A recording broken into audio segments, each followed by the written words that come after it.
ഞാൻ പലപ്പോ വരുമ്പോഴും ഇവിടെ ആരെങ്കിലും എന്തെങ്കിലുമൊക്കെ അതായത് മനഃശാസ്ത്രത്തെ പറ്റിയിട്ട്, ദൈവിക കാര്യത്തെ പറ്റിയിട്ട്, സോഷ്യലിസത്തെ പറ്റിയിട്ട്, സിനിമയെ പറ്റിയിട്ട്, സാമ്പത്തിക ശാസ്ത്രം, ഇതിനെ പറ്റിയൊക്കെ ഇവിടെ ജോൺ സാറിനോട് ചോദിക്കാറുണ്ട്. അപ്പൊ ജോൺ സാറിനോട് ഞാൻ ഒരു ചെറിയൊരു ചോദ്യം ചോദിക്കുകയാണ്. അപ്പൊ ജോൺ സാറിന് അത് എനിക്ക് കറക്റ്റ് ആയിട്ട് ഒരു ഉത്തരം തരാൻ പറ്റുമോ എന്നറിയാൻ വേണ്ടിയിട്ടാണ് ഞാൻ എന്നെ കൊടുക്കണ ചോദ്യം ചോദിക്കല്ലേ, നടത്തുന്ന ആളാണ്, അതുകൊണ്ട് ഇല്ല ജോൺ സാറിന് അത് പറ്റും എന്നുള്ള ഒരു ഉറച്ച ബോധ്യം ഉള്ളതുകൊണ്ടാണ് ഞാൻ ചോദിക്കുന്നത്.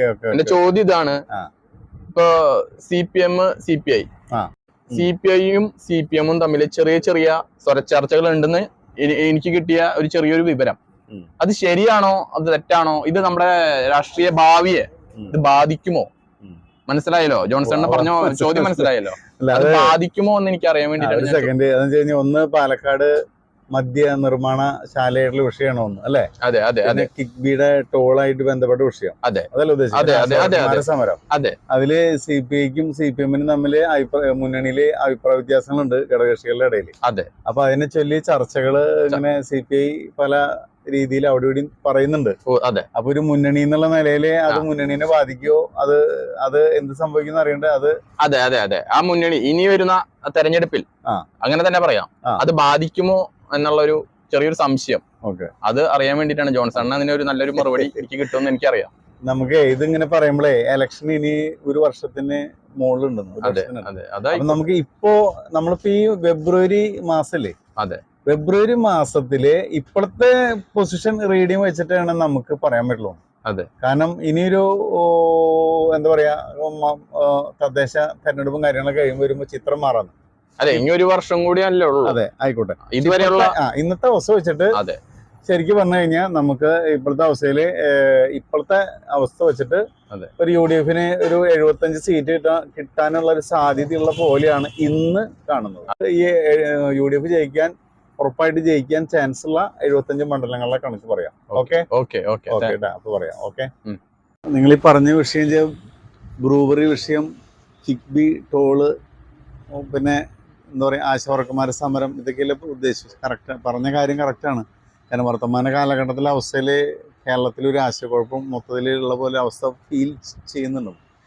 ഏറ്റവും വലിയ പ്രശ്നം നിൽക്കണമെന്ന് വെച്ച് കഴിഞ്ഞാൽ ഇടതുപക്ഷ മുന്നണിയിൽ ഏറ്റവും ശക്തമായ കക്ഷി എന്ന് പറഞ്ഞു കഴിഞ്ഞാൽ CPIM ആണ്. ബാക്കി കക്ഷികളൊക്കെ പേരിനുണ്ടെങ്കിലും അവരുടെ ശക്തിയിലാണ് ഇടതുപക്ഷത്തിൻ്റെ മുന്നണി മുന്നോട്ട് പോകുന്നത്. ഇപ്പം ബാക്കി കക്ഷികളൊക്കെ എന്ന് പറഞ്ഞു കഴിഞ്ഞാൽ സ്വാഭാവികമായിട്ട് മറ്റേ CPIM എന്ത് തീരുമാനം എടുക്കുന്നോ അതിനെ പിന്തുണച്ച് നിൽക്കുന്ന അവസ്ഥയാണ് നിലവിലുള്ളത്. ഇങ്ങനത്തെ ഒരു അവസ്ഥ ഉള്ളത് കൊണ്ട് തന്നെ നേതൃത്വ നിര സർക്കാരിനൊപ്പം നിൽക്കുകയാണെങ്കിലും പല പാർട്ടികളിലെയും സാധാരണക്കാരായ അണികളുണ്ട്. ഏത് പാർട്ടികളും ഇടതുപക്ഷത്തിനൊപ്പം നിൽക്കുന്ന പാർട്ടികളിലെ അണികളുടെ ഇടയിൽ വളരെ ഒരു അസ്വസ്ഥതയുണ്ട്. ഈ അസ്വസ്ഥത ഉള്ളതുകൊണ്ടാണ് അവരുടെ നേതാക്കന്മാർ പലരും ഇങ്ങനെ ചെറിയ തോതിൽ എതിർശബ്ദം പറയുന്നത്. കാരണം അതങ്ങനെ പറഞ്ഞില്ല എന്നാണ് ഈ അണികളുടെ മുറുമുറുപ്പ് ഒന്നുകൂടി കൂടുന്നത്. അണികളെ തണുപ്പിക്കുക എന്നുള്ള ലക്ഷ്യമാണുള്ളത്. പക്ഷേ സാധാരണ ഇതിൽ ശരിക്കും പറഞ്ഞാൽ UDFും LDFും തമ്മിൽ ഒരു ബലാബലാണ് കേരളത്തിലെ അവസ്ഥ നിൽക്കുന്നത്. പക്ഷെ ഇപ്പോഴത്തെ ഈ വിഷയങ്ങളും ആശാവർക്കന്മാരുടെ വിഷയം, ബ്രൂവറി എന്ന് പറയുക, പാലക്കാട് മദ്യത്തിനെ സംബന്ധിച്ചുള്ള തർക്കങ്ങളൊക്കെ ഇടതുപക്ഷ മുന്നണിയിൽ തന്നെ ആശയക്കുഴപ്പം ഉണ്ടാക്കിയുള്ളതുകൊണ്ട് സ്വാഭാവികമായിട്ട് എന്താ പറയുക, ഒരു ചെറിയ ഈ മാസത്തെ നമ്മൾ റീഡ് ചെയ്യുമ്പോൾ ഒരു ചെറിയ നഷ്ടം LDFന് സംഭവിക്കുന്ന പോലെയാണ് കാണുന്നത്. അപ്പം നമ്മൾ അതിൻ്റെ വെളിച്ചത്തിൽ നമ്മൾ സീറ്റിൻ്റെ വെളിച്ചം കണക്ക് നോക്കുകയാണെങ്കിൽ ഇപ്പം നമ്മൾ UDFനെ ഒരു ഉറപ്പായിട്ടൊരു 38 സീറ്റ് കിട്ടുന്ന പൊസിഷൻ ഓൾറെഡി ഉണ്ട്. 38 സീറ്റ് ഉറപ്പ്. അതോടൊപ്പം തന്നെ LDFനും ഒരു 37 സീറ്റ് കിട്ടുന്ന പൊസിഷനുണ്ട്. അപ്പോൾ LDFൻ്റെയും UDFൻ്റെയും ഉറപ്പുള്ള മണ്ഡലങ്ങൾ ജയിക്കാൻ നോക്കുമ്പോൾ തന്നെ ഒരു 75 മണ്ഡലം കഴിഞ്ഞു. ബാക്കി ഒരു 75 മണ്ഡലങ്ങളുള്ളൂ. അതിൽ UDFന് ഇപ്പോൾ ഈ പ്രത്യേക സാഹചര്യത്തിൽ കുറച്ച് അഡ്വാൻറ്റേജ് ആയിട്ട് വന്നിട്ടുള്ള മണ്ഡലങ്ങൾ പറയാം. ഈ മണ്ഡലങ്ങൾ വളരെ നിർണായകമാണ്. ഇപ്പോൾ കുന്നത്തുനാട്, കോതമംഗലം, ദേവികുളം, ഇടുക്കി, പീരുമേട്, ചങ്ങനാശ്ശേരി, പൂഞ്ഞാറ്, കാഞ്ഞിരപ്പള്ളി, തിരുവല്ല, റാന്നി, ആറന്മുള, കോന്നി, കരുനാഗപ്പള്ളി, ചവറ, കുണ്ടറ, കൊല്ലം, ഉദുമ, അഴീക്കോട്, കണ്ണൂർ, മാനന്തവാടി, കൽപ്പറ്റ, കുറ്റ്യാടി, നാദാപുരം, കൊയിലാണ്ടി, പേരാമ്പ്ര, കോഴിക്കോട് സൗത്ത്, വണ്ടൂര്, കുന്നമംഗലം, നിലമ്പൂര്, പെരിന്തൽമണ്ണ, തൃത്താല, പട്ടാമ്പി, മണ്ണാർക്കാട്, ഗുരുവായൂർ, വടക്കാഞ്ചേരി, തൃശ്ശൂർ, ഇരിഞ്ഞാലക്കുട, ചാലക്കുടി, വൈപ്പിൻ, കൊച്ചി, തൃപ്പൂണിത്തറ. ഈ മണ്ഡലങ്ങൾ എന്ന് പറഞ്ഞാൽ ഒരു 41 മണ്ഡലമായിരുന്നു. അപ്പോൾ ഒരു 38 മണ്ഡലം ഉറപ്പായിട്ട് ജയിക്കാവുന്ന മണ്ഡലം. ഈ 41 മണ്ഡലം എന്ന് പറയുമ്പോൾ സ്വാഭാവികമായിട്ട് UDF ജയിക്കാൻ അനുകൂല ഒരു സാധ്യത വന്നപ്പെട്ട് നിൽക്കുന്ന സാഹചര്യം ഉണ്ടെന്നിപ്പോൾ. അപ്പോൾ നോക്കുമ്പോൾ ശരിക്കും പറഞ്ഞു കഴിഞ്ഞാൽ ഒരു എന്താ പറയുക, ഒരു 79 മണ്ഡലങ്ങൾ UDF ജയിക്കാനുള്ള സാധ്യതയിൽ വന്ന് നിൽക്കാം. പിന്നെ LDF ജയിക്കാൻ സാധ്യതയായിട്ട് നിൽക്കുന്ന, LDF ടൈറ്റായിട്ട് നിൽക്കുന്ന ചില മണ്ഡലങ്ങളുണ്ട്. ഇപ്പോൾ നമ്മൾ കഴക്കൂട്ടം, വട്ടിയൂർക്കാവ്, നേമം, അരുവിക്കര, പാറശാല, തിരുവനന്തപുരം, നെന്മാറ, അരൂര്, ചേർത്തല, ആലപ്പുഴ, അമ്പലപ്പുഴ, കുട്ടനാട്, കായംകുളം, ചെങ്ങന്നൂര്, അടൂര്, കുന്നത്തൂര്, പുനലൂര്, പത്തനാപുരം, ചടയമംഗലം, ഇരിപുരം, ചാത്തന്നൂര്, കൂത്തുപറമ്പ്, തവനൂര്, പൊന്നാനി. ഇതൊക്കെ LDF ജയിക്കുമെന്ന് ഉറപ്പിച്ച് നിൽക്കുന്ന മണ്ഡലങ്ങളാണ്. പക്ഷേ ഇത്തരം സാഹചര്യത്തിൽ വരുമ്പോൾ ഇപ്പോൾ നമ്മൾ ഈ പല ഘടകകക്ഷികളിലും നേതൃത്വം സർക്കാരിനെ പിന്തുണയ്ക്കുന്നുണ്ടെങ്കിലും അവരുടെ അണികളിലുള്ള ഒരു ചെറിയൊരു മുറുമുറുപ്പുണ്ട്. അത് ഈ മണ്ഡലങ്ങൾ LDF ഉറപ്പായിട്ട് കിട്ടുന്ന മണ്ഡലങ്ങളാണെങ്കിൽ പോലും അതിൽ വരെ 1-2 മണ്ഡലങ്ങളിൽ ചിലപ്പോൾ ഒരുപക്ഷെ അടിപതറാന്നുള്ള സാധ്യതയുണ്ട്. അങ്ങനെ വരുമ്പോൾ UDF എങ്ങനെ പോയാലും ഒരു 75 സീറ്റെങ്കിലും ഇപ്പോൾ ഇപ്പോഴത്തെ അവസ്ഥയിൽ ഒരു സാധ്യത കാണുന്ന പോലെയാണ് കാണുന്നത്. എങ്ങനെ പോയാലും ഒരു 75 സീറ്റെങ്കിലും UDF കിട്ടാം എന്നുള്ള സാധ്യതയുണ്ട്. LDF ഒരു 60 അല്ലെങ്കിൽ 61 ഈ റേഞ്ചിലാണ് ഇപ്പോൾ കാണുന്നത്.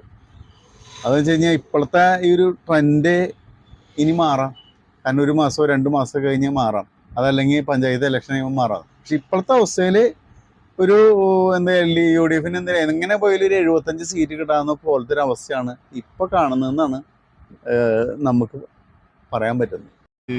അപ്പോൾ നിങ്ങൾ കറക്റ്റ് ചോദ്യമാണ് ചോദിച്ചത്. കാരണം നമ്മൾ UDF ജയിക്കാൻ സാധ്യതയുള്ള 41 മണ്ഡലം എന്നാണ് പറഞ്ഞത്.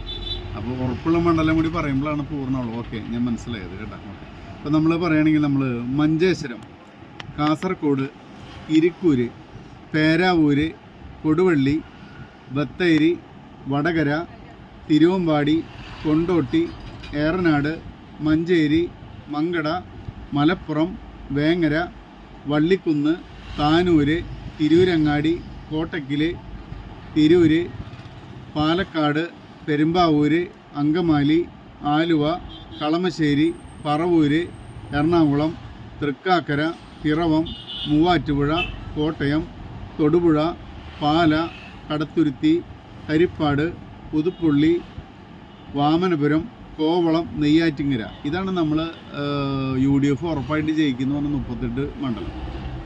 പിന്നെ നമ്മൾ 41 മണ്ഡലം സാധ്യത പറഞ്ഞു. അപ്പോഴാണ് നമ്മൾ പറഞ്ഞ ഒരു 79 പറഞ്ഞത്. പിന്നെ നമ്മൾ LDF നമ്മൾ ശരിക്കും പറഞ്ഞു കഴിഞ്ഞാൽ ഒരു 37 മണ്ഡലമാണ് നമ്മൾ പറഞ്ഞത്. അത് കഴിച്ചിട്ട് ബാക്കി വരുന്ന മണ്ഡലങ്ങൾ അത് LDF ജയിച്ചുകൊണ്ടിരിക്കുന്ന മണ്ഡലങ്ങളാണ്. അപ്പോൾ അതിലാണ് നമ്മൾ 1-2 മണ്ഡലം വരെ ഒരു ടെസ്റ്റ് ചെയ്യാം വെച്ചാൽ ഇന്നത്തെ ഈ സാഹചര്യത്തിൻ്റെ അവസ്ഥയിൽ. അതോടൊപ്പം തന്നെ UDF നമ്മൾ ഈ പറഞ്ഞ 79 മണ്ഡലത്തിൽ നിന്ന് ഒരു 2-3 മണ്ഡലങ്ങൾ ഒരു പക്ഷേ തൃശ്ശൂർ ജില്ലയിലോ ഒക്കെ ഒരു ചേഞ്ചസ് വരാം. ഒരു ചെറിയൊരു അങ്ങനെ വന്നാലും അതിൻ്റെ ആ നിലയ്ക്കാണ് 75 എന്ന് പറഞ്ഞത്. കാരണം 75 ഇപ്പോഴത്തെ ഈ നമ്മളിപ്പോൾ ഈ ഫെബ്രുവരിയിൽ ഇപ്പോഴത്തെ അവസ്ഥയിൽ ഇന്നത്തെ പ്രത്യേക സാഹചര്യത്തിൽ എന്താ പറയുക, ഒരു 75 സീറ്റ് വരെ UDF കിട്ടാനുള്ള സാധ്യത ഉണ്ടെന്നാണ് പറഞ്ഞത്. മനസ്സിലായില്ലേ?